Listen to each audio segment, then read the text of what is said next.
pertama mungkin sebagai penjabat gubernur saya karena baru di sini, saya minta ini lebih intensif.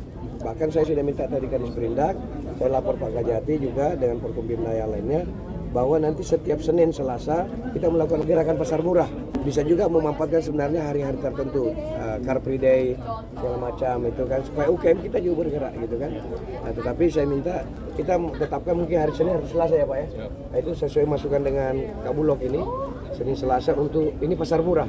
Tapi kalau operasi pasar mengecek seperti ini, saya sudah instruksi seluruh bupati wali kota, terutama kawan-kawan yang bekerja di dinas pasar, dinas perdagangan, kalau bisa setiap hari ada di pasar. Nah, jadi kan sudah minta.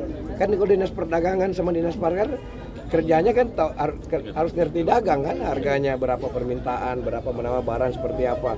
Jangan terlalu banyak di kantor, pegawai dinas perdagangan sama dinas pasar. Kamu turun aja di pasar, kamu lapor aja sama bupati wali kotamu bahwa saya di sini. Kan begitu metode kerja, kan tidak harus di kantor, bisa bekerja di mana saja. Jadi saya juga dorong kawan-kawan aparat mulai kerja dengan cara baru, banyak turun di masyarakat.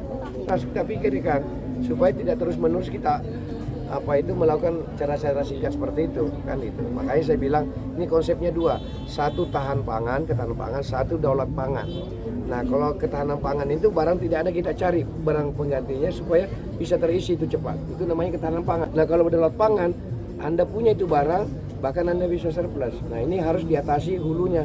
Apa masalahnya supaya produksi kita tingkatkan. Misalnya tadinya kita tidak banyak produksi bawang putih, bisa nggak denrekang kita galakkan pembangunan penanaman bawang putih gitu. Masyarakat biasanya hanya bawang merah kan, atau misalnya produksi telur kan, sekarang kan terbatas nih. Bisa nggak ditingkatkan jumlah produksinya?